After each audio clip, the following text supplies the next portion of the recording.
గత సంవత్సరం లాగానే ఈ సంవత్సరం కూడా మన వద్ద చలివేంద్రం స్టార్ట్ చేయడం జరిగింది. స్టార్ట్ చేయడం గల కారణం ఏంటంటే ఇక్కడ చెట్ల వసతి లేకనైనా సరే వేసవి కాలంలో చాలామంది దాహంతో కూర్చోవడం జరుగుతుంది. ఆ విషయం లాస్ట్ ఇయర్ మన దృష్టికి మన యువత తీసుకురావడం వల్ల చలివేంద్రం ఏర్పాటు చేయడం వల్ల 10 మందికి దాహం చేసిన వాళ్ళం అవుతాం, వాళ్ళ ఆశీర్వాదం పొందిన వాళ్ళం అయితే తెలియజేయడంతో మనం గత సంవత్సరం చలివేంద్రం ఏర్పాటు చేసినాం. అదేవిధంగా ఈ సంవత్సరం కూడా చలివేంద్రం ఏర్పాటు చేయడం జరిగింది. చేసుకోవడంతో పాటు దీన్ని ప్రతి ఒక్కరు కూడా తమదిగా భావించి పర్యవేక్షిస్తూ పరిశుభ్రంగా మెయింటైన్ చేసి 10 మంది దాహం తీర్చడానికి దీన్ని ఉపయోగించేలా దీన్ని వాడతారని మనం కోరుకుంటూ దీనికి సహకరించిన ప్రతి ఒక్కరికి కూడా ధన్యవాదాలు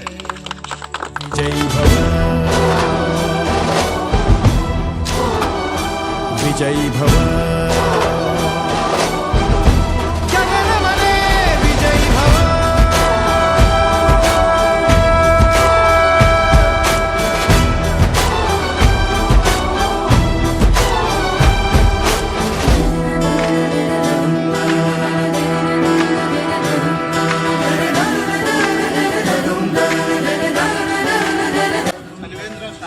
గౌరవనీయులు సమ్మపాటి కుమార్ గారికి ధన్యవాదాలు.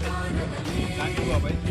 ఇన్ని రోజులు గ్రామంలో 30-40 ఏళ్ళ నుంచి రాజకీయం ప్రతి ఒక్కరు ఊరి మీద 10 లక్షలు పెడితే 20 లక్షలు సంపాదించుకున్న నాయకులు ఎవరు కానీ ఊరి గురించి ఆలోచించి ముందడిగి ఏ నాయకుడు లేడు.